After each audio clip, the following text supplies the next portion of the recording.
Hey, this is Mark Covell with Leading Edge Financial Planning. It's October 2024, fall's in the air. It also means that it's benefits season for many airline employees. Today, we are going to dive in to some American Airlines specific benefits, focusing in on the healthcare options, the medical plans, and some things that I want to focus in on today are the accounts associated with some of the options. American has, I would say, simpler choices, so maybe it's easier to pick than maybe some other employers who have maybe overwhelmed with choices. But let's go ahead and dive in. If you hadn't already seen it on JetNet, the opportunity to enroll in the 2025 benefits have started. They will close on November 11th. So make sure that you go ahead and select your benefits. It's kind of like a standing bid. However, if you don't select your benefits, whatever you had in 2024 will automatically roll over into 2025. So I'm sure if you're watching this video, you're likely going to be actively participating and selecting what you want to do next with your year. So as I mentioned before, we're going to focus. There's a lot of aspects in the benefits to focus in on. We're going to look at the medical and not just the what's underneath that, but the health plans themselves. So taking a look at it, there's actually five plans. If you live in Dallas, there is a Dallas Connected Care, kind of like an HMO. For simplicity, we're just going to focus on the big four here.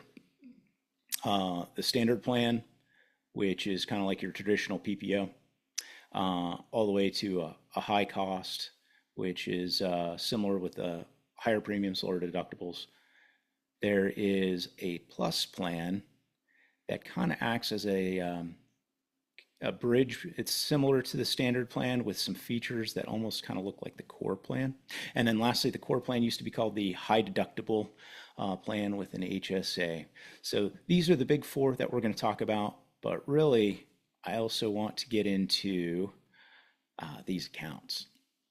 So takeaways, if you're watching this video, I want you to take away whatever plan that you select. If you're getting your healthcare from American, is you will have an option of participating in one of these accounts. So I want you to know what that account is. How do I use it? Should I use it? Next, I want you to have awareness of the differences amongst these accounts, because sometimes better understanding accounts and a plan that you might not be using might be compelling enough for maybe you to consider switching plans. And then lastly, I want everybody to know about what the total costs between the premiums, the deductibles, the flexibility that is provided, so that you can make the best choice for you and your family. So we're going to start here in the high cost coverage plan. And it comes with one account and one account only. It's the flex spending account. Now they've added a couple more initials. Now it's called the healthcare flex spending account, because there is an additional limited purpose flex spending account. So they try to differentiate the two. So you get one account that you can participate in or not if you select this high cost coverage one. The same thing goes for the standard. One health account option for you to pick from. Now, where things start to and we'll touch on what exactly these are and how to use them in a minute. As soon as you delve into the plus or the core plan, things start to get a little bit more layered, if you will. Starting with the plus plan, it's very similar to the standard in many of how it works. However, you do get additionally enrolled in these HRA and RHRA. Now, I know this is alphabet soup. It's easy to get confused with what the heck are all these things. It's a reimbursement arrangement. It's not an account, it's an arrangement. American Airlines would put in money into these quote unquote accounts, and because Americans put money into it, they come with some stipulations on you need to do a preventative health screening every year to qualify for this dollar amount. Some of it's used for near-term usage, as in the HRA, and then some of it's just kind of acts as a long-term savings account for future healthcare spending in the RHRA. So you don't really touch the RHRA until you've left America and you've retired, and you can access those dollars. Whereas in the HRA, it's something that's a little bit more near term. In addition to that, you still have access to the flex spending account. So you have all three options under the Plus plan. Lastly is the core. Um, the core gives you access to something called a health savings account. Now notice savings, this is the only one that says savings, not spending or arrangement. I like to view this as the ability to accumulate money long term for future healthcare needs. So you can save and invest and grow that one. It also comes with something that's relatively new, is this limited purpose flex spending account. And it's very similar to the regular FSA, except you can only use it for vision and dental stuff. So if you pick any one of these four plans, you're going to have one of these accounts or more to potentially participate in. So let's dive in on how one would use any one of these.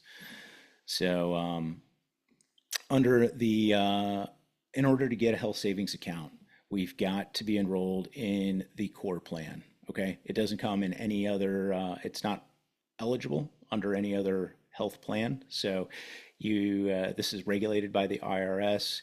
You have to have a high deductible healthcare plan, something that meets those criteria in order to participate in a health savings account. There are some pretty good benefits to it.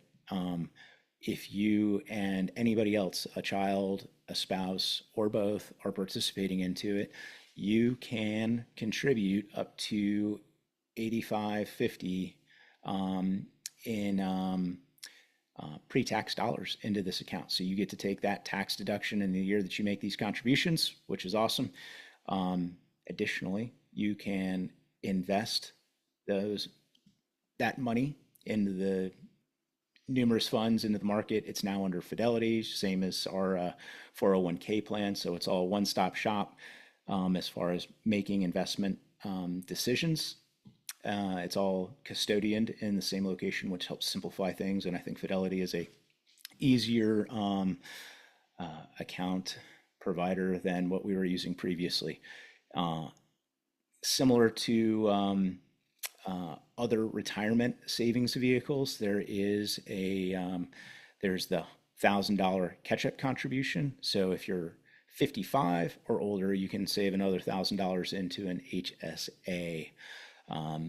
That money can be used for lots of different types of healthcare consumption spending. I won't get into all the aspects of what it is, but the good thing is an HSA, it's your money.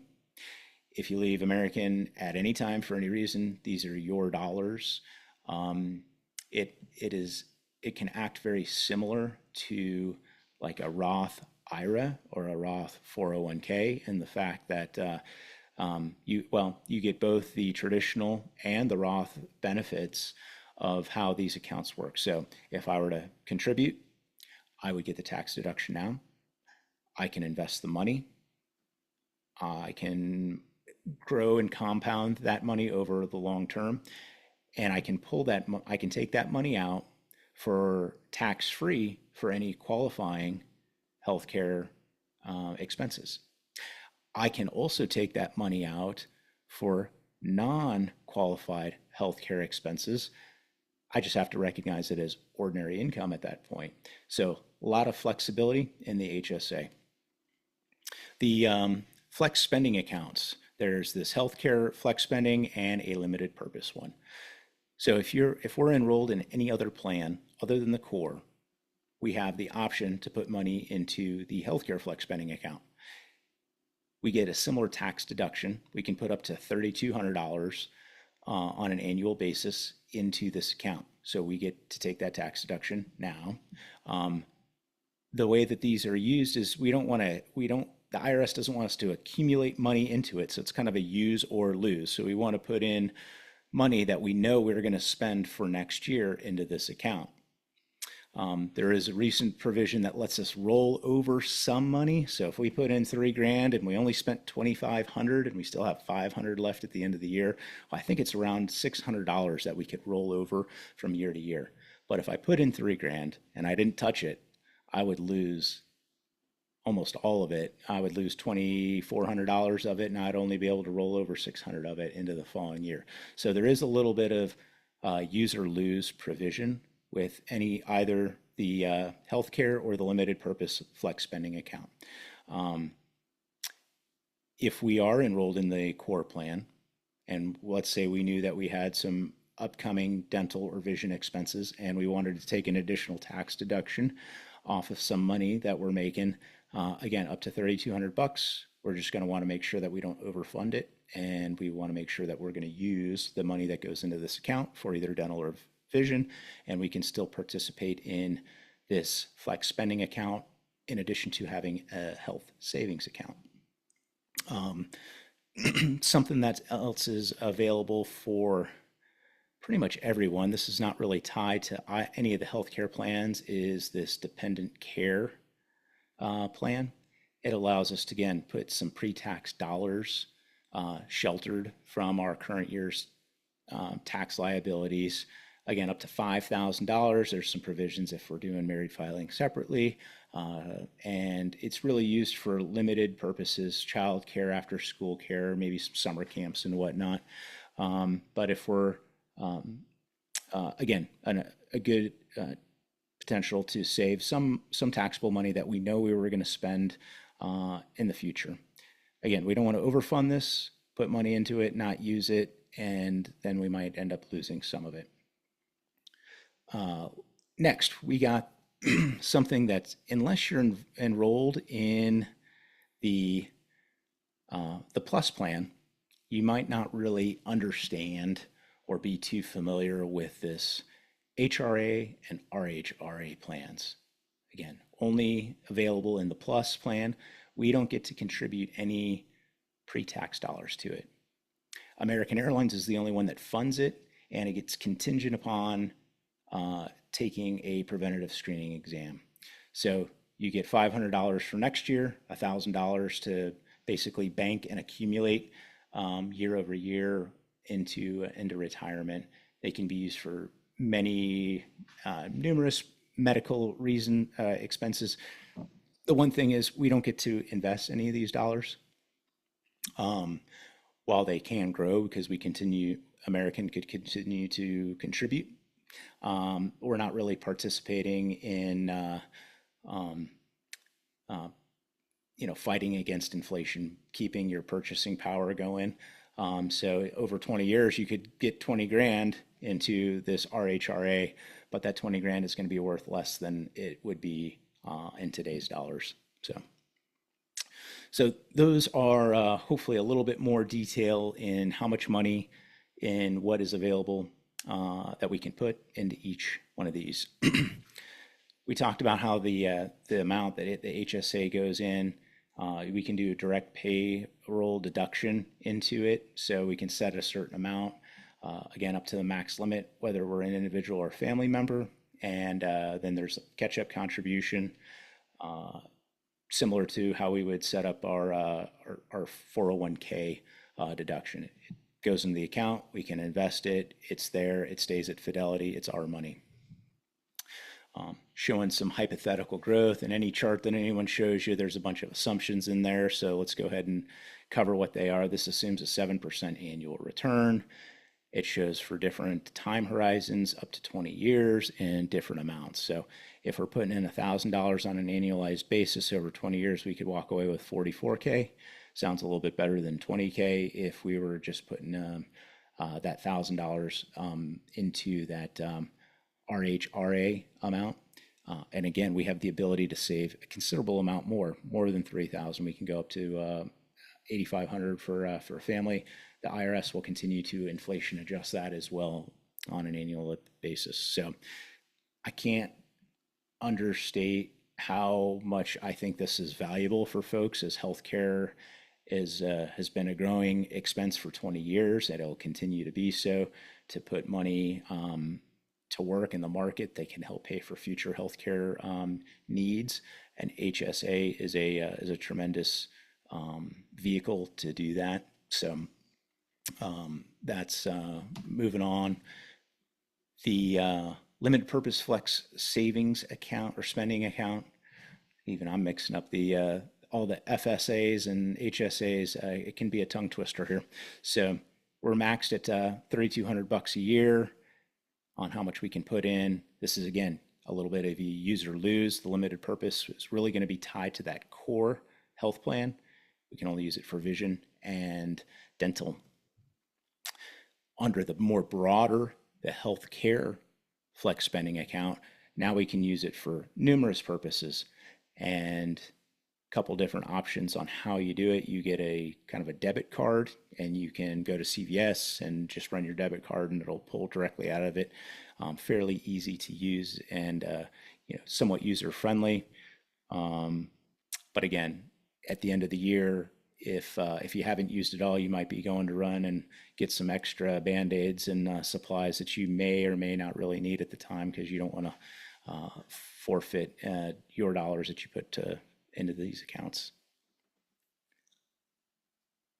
The Again, the HRA, RHRA is maybe the least understood out of all these accounts. One more time, American Airlines only puts a credit into these two separate accounts if you participate in the Plus plan only. It is required that you go do a preventative screening test in order to qualify for those credits. Once you've done that and those credits are in there, the HRA is kind of for current year consumption. So you can pay for it out of pocket. You could pay for it out of your flex spending account, and you could then reimburse yourself. So administratively, it's a little bit more complicated to execute these, but the money is there. It might come under a higher level of scrutiny, meaning we might need to provide additional paperwork to justify some of that. But these are accounts that can help subsidize some costs year to year and also into retirement. I will say that in order to qualify for the retirement account, it'll be subjected to the 65-point plan. This is basically a minimum of 10 years with the company, plus whatever age that you are when you were to leave. So if someone were to have worked at American for 15 years and they retired at age 60, 15 plus 60 is 75. So that's more than 65. They're eligible for some of these retirement benefits. Again, just some considerations. If you don't meet the 65-point plan, if you retired before 65 and you didn't meet it, then you would forfeit some of the money that would be added to this account. I think for most of us, we're probably working to 65 or whatever if Congress moves that out. So not too much of a factor, but just something else to consider. A lot of things are covered in the HRA, RHRA, very similar to the flex spending accounts, as well as the HSA, what is covered and what's not. Again, carrying stuff over we talked about, and leaving American early, there is just that one caveat. So we've talked about these different accounts, which one goes with what health plan. We've also tried to distinguish how much money can go into each account, as well as maybe some of the flexibility around how to spend it, how to access that money, and things like that. The last piece that I'll wrap up with is, how much does this stuff cost? So as we can see, the high cost coverage is extremely expensive. If you're covering a family, $1,500 a month in premiums is a lot. I would say all of these costs are going up.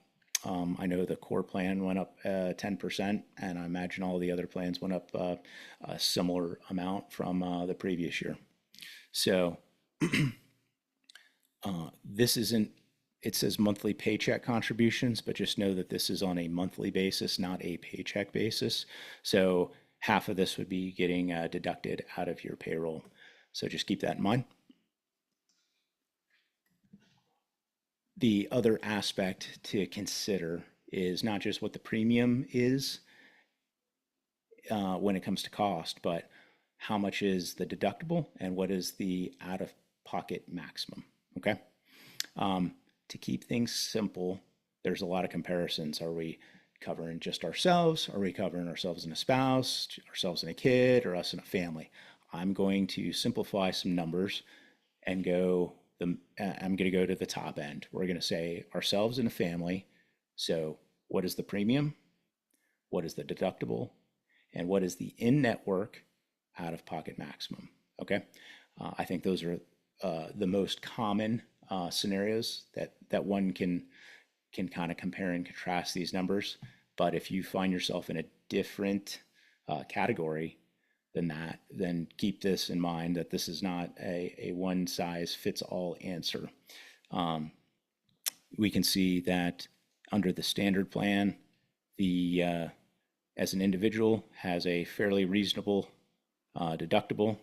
The high cost is obviously going to have the lowest deductible with the highest premium, and all the way to the core plan you would assume has the lowest premium and the highest deductible. But wait, if we compare the core and the plus for an individual, the deductibles are very similar. And if we go to the deductible on the family side, it's even more for the plus. I found that kind of interesting. I would assumed that this would have been lower on the plus side. So this makes it a little less attractive for me personally, as well as the out-of-pocket maximum. That's the next thing that I want to know. What's the worst case scenario of how much money I could spend in any given year on healthcare under any of these plans? Again, the core has the lowest premium amount. I would assume I would be prepared to spend the most under something unanticipated for total out-of-pocket expenses, $9,400, and it is the highest. I will say that when I compare that to the plus, these are only $500 difference in total out-of-pocket spend, as well as even under the high-cost coverage plan, I come and I look at this for a family, I could still pay an additional $6,200 on top of all the premiums that I've paid if I consumed a significant amount of healthcare costs. So what does all this mean when I put it together?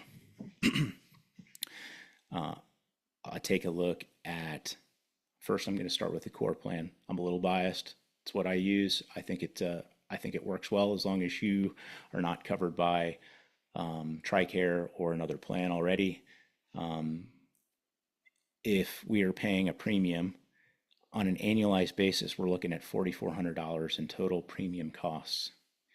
Under the most expensive of a healthcare year that I would face, on top of that, I might be on the hook for another $9,400 of expenses. So that's the maximum out of pocket for in-network care. Again, there's some caveats if we have to seek out-of-network care that we won't get into in this video. That comes to a total of $13,800.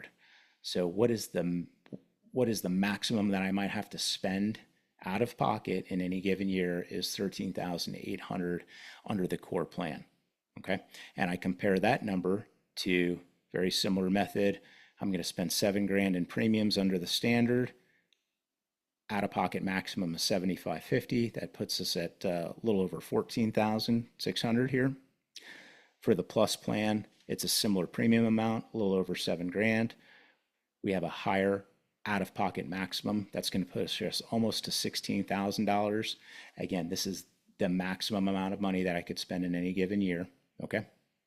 And then I look at the high cost coverage.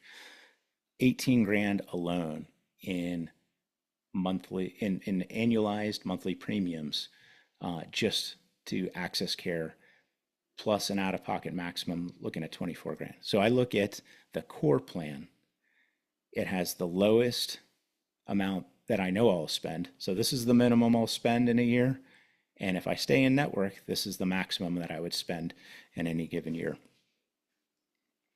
I look at the amount of under the core plan, I could spend the least if my expenses are low, and I could spend the least if my expenses are high. And again, I think that's why there is a lot of value in the core plan for many people. I know I'm going to spend a significant amount of money in the high cost coverage with a family. At 18 grand is a lot more than 13 grand. So the low side is higher than the high side on the core. The last thing I'll throw in there is when I add in the available accounts and how much money I can save or maybe get some tax deferment on. Again, 8,500 in the under the HSA under the core, and all the other flex spending plans. We're looking at 3,200 bucks of tax deferred savings to help mitigate some of these total costs that you might face. I hope this video was somewhat informative. Again, it's not a the intent is not to direct anybody unique family situation to select one plan over another. I've just noticed during conversations with other American pilots, understanding some of the accounts associated with these different health plans are not widely understood. And my intent was just to provide more awareness to everybody. If you got any additional questions that you want to reach out to me, you can contact me at mark@leadingedgeplanning.com. And my work number is 530-539-1466. Again, that's 530-539-1466 if you got any questions and you want me to take a look at your specific scenario to see if there's anything else that you need help answered. I appreciate you listening. Thank you, and fly safe out there. Take care.